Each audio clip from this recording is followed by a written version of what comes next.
Hello दोस्तों, स्वागत है आपका मेरे YouTube channel let's study with Poonam में, जिसमें हम जीके जीएस से रिलेटेड टॉपिक के बारे में चर्चा करते हैं और आपके लिए नए नए विषयों को खोज कर लाते हैं। आज हम बात करने वाले हैं मेवाड़ के ऐसे महत्वपूर्ण शासक के बारे में जिन्होंने अपनी शक्ति के बल पर मेवाड़ साम्राज्य का विस्तार किया था।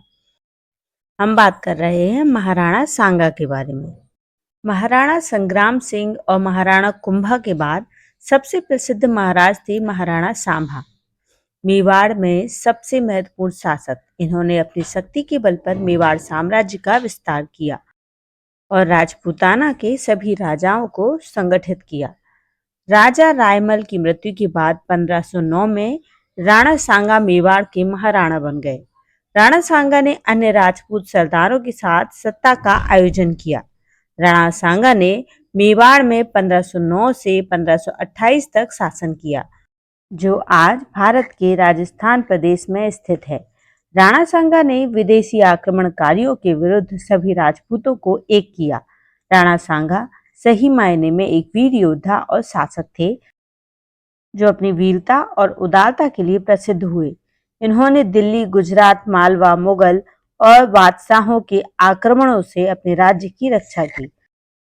उस समय के वे सबसे शक्तिशाली राजा थे। फरवरी 1527 ईस्वी में खानवा के युद्ध से पूर्व बयाना के युद्ध में राणा सांगा ने मुगल सम्राट बाबर की सेना को परास्त कर बयाना का किला जीता। खानवा की लड़ाई में हसन खां मेवाती राणा जी के सेनापति थे। युद्ध में राणा सांगा के कहने पर राजपूत राजाओं ने पाती पेवरन परंपरा का निर्वाह किया।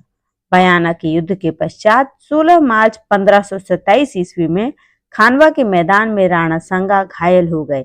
ऐसी अवस्था में राणा सांगा को युद्ध मैदान से बाहर निकलना पड़ा और उनकी जगह उनके परम मित्र राज राणा अजजा झाला ने ली।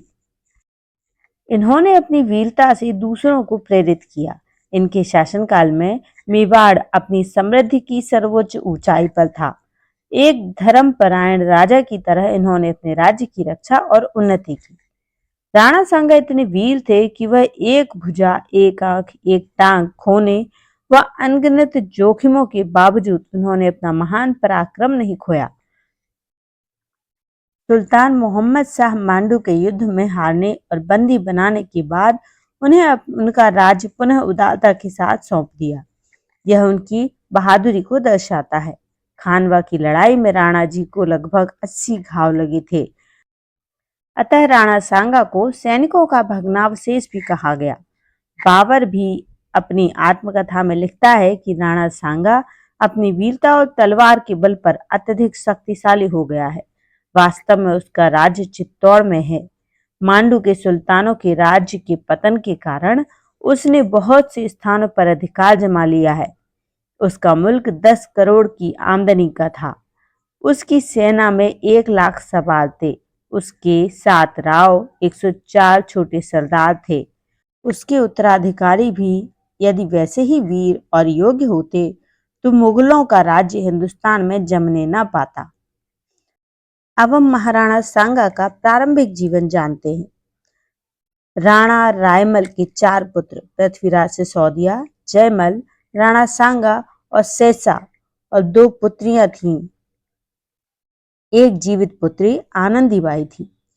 मेवाड़ के सिंहासन के लिए संघर्ष प्रारंभ हो जाता है।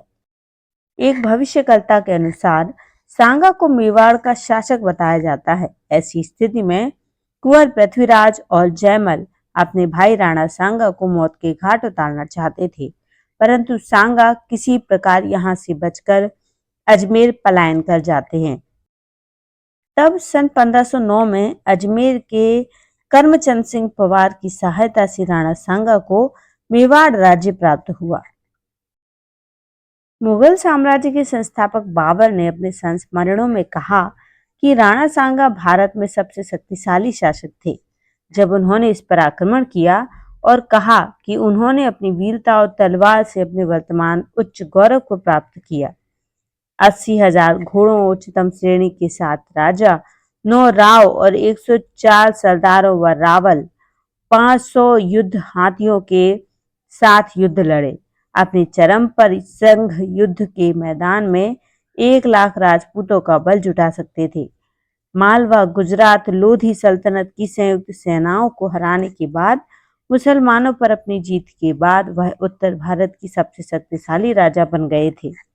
कहा जाता है कि सांगा ने 100 लड़ाइयां लड़ी थीं और विभिन्न संघर्षों में उनकी आंख, हाथ और पैर खो दिया था उन्होंने। महाराणा सांगा ने सभी राजपूत राज्यों को संगठित किया और सभी राजपूत राज्य को एक छत्र के नीचे लाए। उन्होंने सभी राजपूत राज्यों से संधि की और इस प्रकार महाराणा सांगा ने अपना साम्राज्य उत्तर में पंजाब, सतलुज नदी से लेकर दक्षिण में मालवा को जीतकर नर्मदा नदी तक किया। अब जानते हैं कि सिर कटने के बाद भी कैसे महाराणा सांगा का धड़ लड़ता रहा था। एक विश्वघाती के कारण वह बाबर से युद्ध जरूर हारे, लेकिन उन्होंने अपने शौर्य से दूसरों को प्रेरित किया। इनके शासनकाल में मेवाड़ अपनी समृद्धियों की ऊंचाई पर था। एक आदर्श राजा की तरह सांगा ने अपने राज्य की रक्षा और उन्नति की। सांगा ने मुगलों के खिलाफ लड़ाई लड़ी। वे मांडलगढ़ क्षेत्र में मुगल सेना पर तलवार से गरजे। कहते हैं महाराणा सांगा का सिर मांडलगढ़ यानी भीलवाड़ा की धरती पर गिरा, लेकिन घुड़सवार धड़ लड़ता हुआ चावंडिया के तालाब के पास वीरगति को प्राप्त हुआ। ऐसी थी महाराणा सांगा, ऐसी थी उनकी वीरता। प्रण था उनका सारे राजपूतों को एक छत्र के नीचे लाने का। इस तरह से एक महान वीर योद्धा के बारे में हमने अपने वीडियो में जानने का प्रयास किया है। यदि वीडियो पसंद आए तो कमेंट जरूर करिए और यदि चैनल पर नए हैं तो चैनल को लाइक, शेयर, सब्सक्राइब जरूर करिए। धन्यवाद दोस्तों।